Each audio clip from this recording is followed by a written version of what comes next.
गुरुदेव, मंत्र दृष्टा और मंत्र के ऋषि होना कितने बड़े उच्च स्तर की बात है। ये अपने आप में बहुत ही बड़ी उपलब्धि है। 20-25 हजार वर्ष पुराने ऋषिवरों के मंत्र हम आज अपनी पूजा में उपयोग में ला रहे हैं, तो कल्पना की जा सकती है कि आपका और आपकी इस उपलब्धि का कितना अधिक महत्व है, जो हमें पता भी नहीं है। गुरुदेव, महाभारत के 5000 वर्ष बाद आपके रूप में संस्कृत के मंत्र दृष्टा और मंत्र के ऋषि हुए हैं। हालांकि शाबर मंत्रों के और प्राकृतिक भाषाओं के मंत्र दृष्टा जरूर हुए हैं, पर संस्कृत के मंत्र दृष्टाओं के इस बुझते दीपक में ईंधन डालकर आपने पूरे भारतवर्ष और सनातन को जैसे जान डालकर इनकी उम्र बढ़ा दी है। हम सबको आप पर गर्व है गुरुदेव। हम सब आपके चरणों में नतमस्तक हैं गुरुदेव। मेरी उद्दंडता अच्छा क्या मेरे अल्प ज्ञान को बालक समझकर क्षमा करते रहना गुरुदेव। खुश रहिए। शायद है भी, अभी आज के लाइव में भी हैं। बहुत आशीर्वाद और शुभकामनाएं। नहीं, ऐसा नहीं है, बहुत और भी लोगों ने बहुत महत्वपूर्ण कार्य किए हैं। 2000 वर्ष पूर्व, लगभग 1800 वर्ष पूर्व आदि शंकराचार्य का काम अद्वितीय है। उन्होंने बहुत बड़ा काम है, हम तो सोच भी नहीं सकते हैं। हालांकि कुछ काम अपने आदेश से वो करा रहे हैं। तो अब बात चली और एक चीज़ ख्याल आ गई। तो 21 पद महिषासुरमर्दिनी स्तोत्र के आदि शंकर ने लिखे। लगभग 2017 या 16 की बात रही होगी। मध्य रात्रि में जैसे मुझे उठाया, तो उन्हें आदि शंकर ही कहूँगा कि उनकी शायद रही होगी। उन्होंने कहा कि अधूरी है, अभी इसमें कुछ और श्लोक लिखने थे। तो मैं नहीं रहा, या मैं इन्हें लिखे। उसमें 4 या 5 श्लोक हुए और वो हमारे पास हैं। तो वो फिर उसमें मैंने उनको पिरो के देखा। तो अगर मैं वो कभी उसको शेयर करूंगा मैं ज़रूर। तो शायद मैंने बहुत सारे आचार्यों को कहा कि ये मुझे पुराना लिखे, असत्य बोलना नहीं चाहिए, लेकिन मैं कहता मैंने लिखे हैं या मुझसे लिखवाए गए हैं ऐसा बोलना चाहिए। तो कोई विश्वास नहीं करता, क्योंकि वो सारे संस्कृत के और उसके बहुत बड़े बड़े जो एक हमारे तमगे लगा के हम घूमते हैं, उन सब से थोड़ा सा मुझे संकोच होता है। तो यूनिवर्सिटी के HOD थे वो, हेड ऑफ डिपार्टमेंट संस्कृत के सब। तो मैंने उनसे कहा कि ये देखो जरा इसका शिल्प और इसकी सब भाषा और इसका जो काफिया रदीफ है, जो इसके वाक्य विन्यास है, सेंटेंस फॉर्मेशन है, क्या ये उचित है?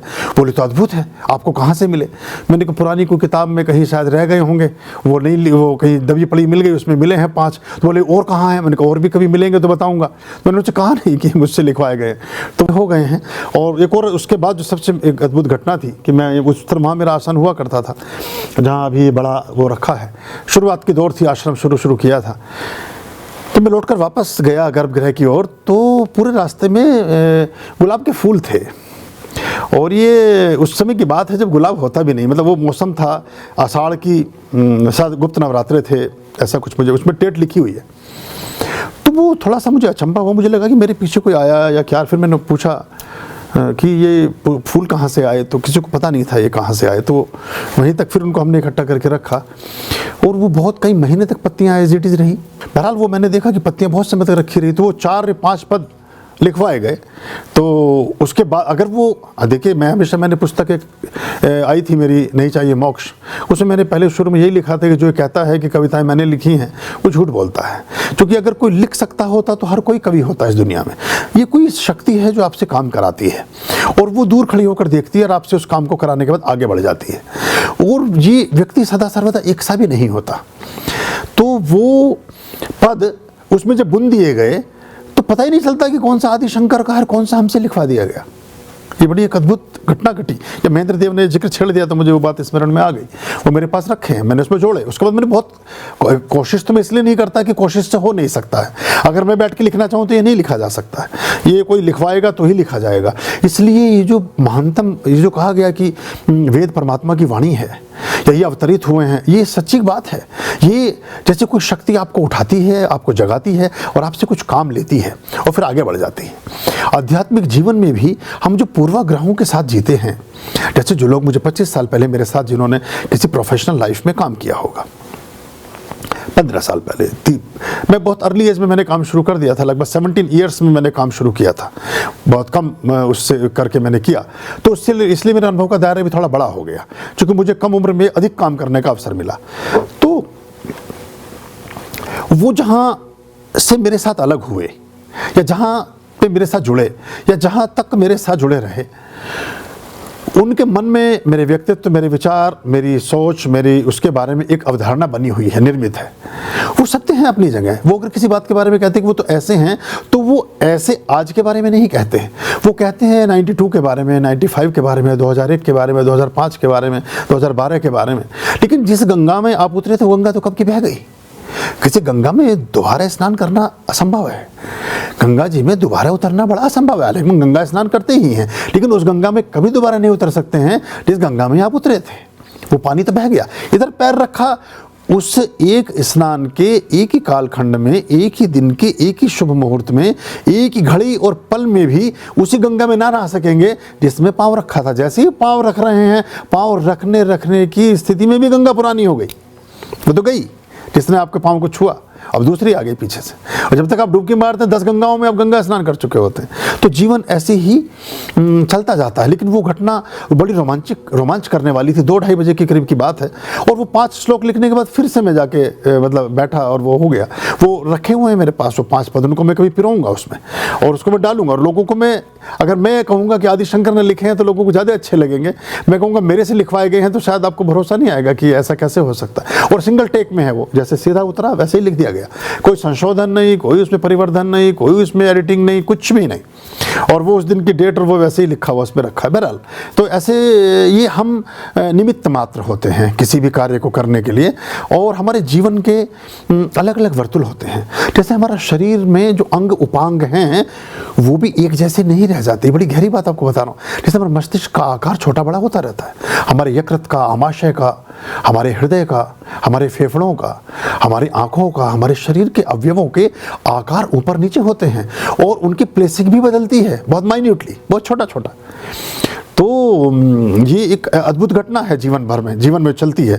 ऐसी जीवन में बहुत सी घटनाएं, बहुत से काम जो ईश्वर ने लेने होते हैं वो वैसे ही आ जाते हैं। और कभी कभी मुझे ऐसा भी लगता है कि जैसे कोई 4-5 आत्माएं हैं, या 4-5 मतलब मैं ऐसे समझाने के लिए बोल रहा हूँ कि वो 14वीं शताब्दी में आ रहे हैं तो वो गुरु नानक हो जाते हैं, और फिर 200 साल बाद आ रहे हैं तो वो फिर रैदास या कबीर हो जाते हैं, वो कुछ और। मतलब ये एक कालखंड में एक जैसे लोगों का मिलना बड़ा मुश्किल है।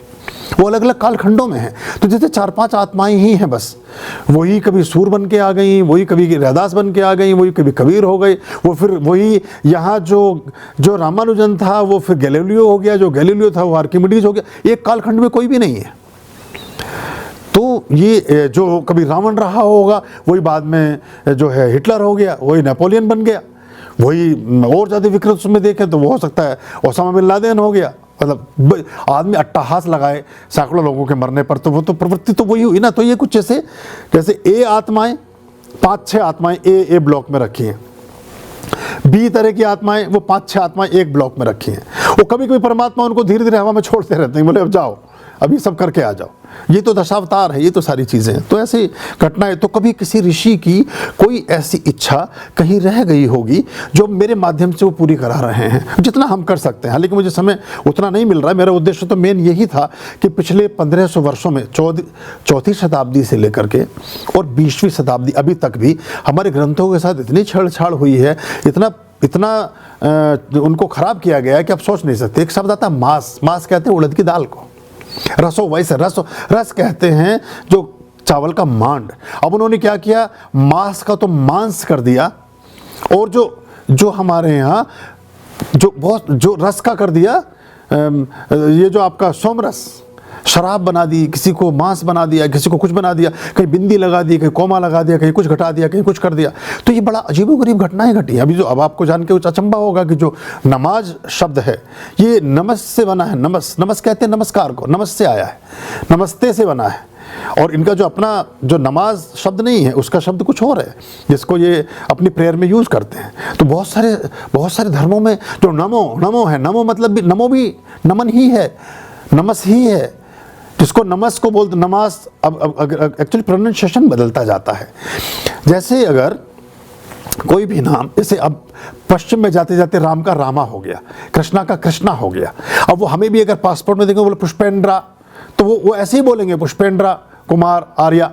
तो वो चूंकि प्रोनाउंसिएशन का फर्क है। तो जो नमस था वो NAMAS नमाज, फिर नमाज से होते तो सा और जा में बड़ा फर्क है, फिर नमाज, तो ये सब मूल जो इसकी धातु है वो सब हमारे ही ग्रंथों से, हमारे संस्कृत से ही गया है।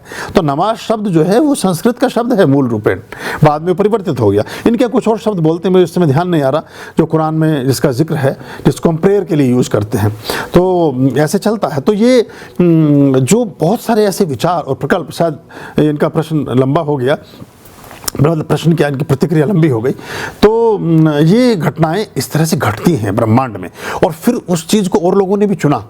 अब उन्होंने कहा कि आसमानी किताब, कि ये आसमान से नाजिल हुई, ये खुदा ने किताब भेजी, या पवित्र बाइबल, ये इनके कोई रचयिता नहीं है। तो वो उन्होंने वेदों से उठाया, और ये सच बात ऐसी ही थी कि जब वो चीज़ कहीं आपके ऊपर आनी शुरू होती है तो समझ ही नहीं आता आपको कि क्या आप करने वाले हैं और क्या हो रहा है और कैसे हो रहा है। तो ऐसा ही है ये जगत और ये लोक ऐसा ही है। और इसमें बड़ी अच्छी बात है ये है, अभी इसमें बहुत कुछ होना है। तो मैं बता रहा था कि 4वीं शताब्दी से अभी तक जो हमारे यहाँ ग्रंथों में बहुत छेड़छाड़ हुई, उस पर हम काम कर रहे हैं और उनको लिपिबद्ध करना चाहते हैं, उनको ठीक करना चाहते हैं, उनमें कुछ परिवर्तन और संशोधन करना चाहते हैं। कुछ ऐसे भी मंत्र हैं जो जिनको मैं टाइम बाय समझता हूँ, हालांकि प्रतीकात्मक हैं वो, लेकिन वो टाइम बाय हो गए हैं। जैसे कुछ मंत्र ऐसे आते हैं जिनमें वेद का ऋषि ऐसी प्रार्थना कर रहा है कि हे ईश्वर, मैं जिस छप्पर में बैठा हूँ उस छप्पर के नीचे मेरा मिट्टी का चूल्हा है, उस मिट्टी के चूल्हे पर मेरी मिट्टी की हंडिया है, तो कृपया इस छप्पर पर बारिश होने से मेरी रक्षा करना, और बारिश अगर हो भी जाए तो उसकी बूंद अंदर ना गिरे, और अंदर गिर भी जाए तो मेरे मिट्टी के बर्तन खराब ना हो और मेरे मिट्टी का चूल्हा फैले नहीं, खराब ना हो। हालांकि प्रतीकात्मक संबोधि की बातें हैं ये, इनमें वो चीज़ें परिवर्तित हो जाती हैं, लेकिन इसको थोड़ा सा हम आधुनिक ढंग से बदल रहे हैं। अब ऐसा हो सकता है कि ऐसे मंत्रों का हमें करना पड़े कि जो यंत्र आपके साथ जुड़े हुए हैं उनके लिए मंत्र के विधान करना पड़े कि ईश्वर मेरे मोबाइल की रक्षा करना। अभी आज ही वो पार्टी लाए हुए थे, बता रहे थे कि वो जो एक अभी कार्यशाला में उनको एक वो दिया था कि उसने उसको डिटेक्ट करके उनको वापस मोबाइल दिलवा दिया। वो उन्होंने एक अभी ऐसा एक्सपीरियंस अपना शेयर किया, दिल्ली में उनका मोबाइल कहीं गिर गया तो वो वापस दे के गया कोई। तो ये ऐसी घटनाएं घटती हैं। तो इस दिशा में हमारा मूल उद्देश्य यही है, इसीलिए जंगल में आकर के बैठे थे कि कुछ करेंगे, कर रहे हैं अब भी, और आप लोग इसमें साथ जुड़ गए हैं तो और अच्छा हो गया है। तो इसको, ये हमारा मूल काम था, काम है कि जिसमें जो लुप्त प्राय ग्रंथ हैं उनकी पुनर्प्रतिष्ठा, जो लुप्त प्राय मंत्र हैं उनकी पुनर्प्रतिष्ठा, और जो जिनमें अपभ्रंश हो गया है, जो दूषित हो गए हैं मंत्र या उनके अलग तरह से अर्थ निकाल लिए हैं या कुछ हो गया है, उनको फिर से संचित करना, संग्रहीभूत करना, संपादित करना, और उनको लिपिबद्ध करके छपवा करके या जैसे भी पटल पर लाना और आप लोगों के साथ उसको शेयर करना। इस दिशा में हम प्रयास कर रहे हैं। देखो क्या कुछ ईश्वर कितना कुछ कर पाते हैं।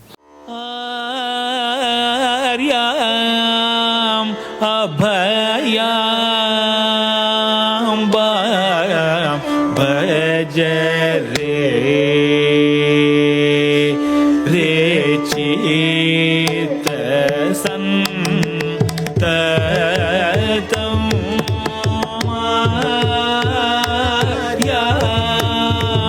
अभयाम भज रे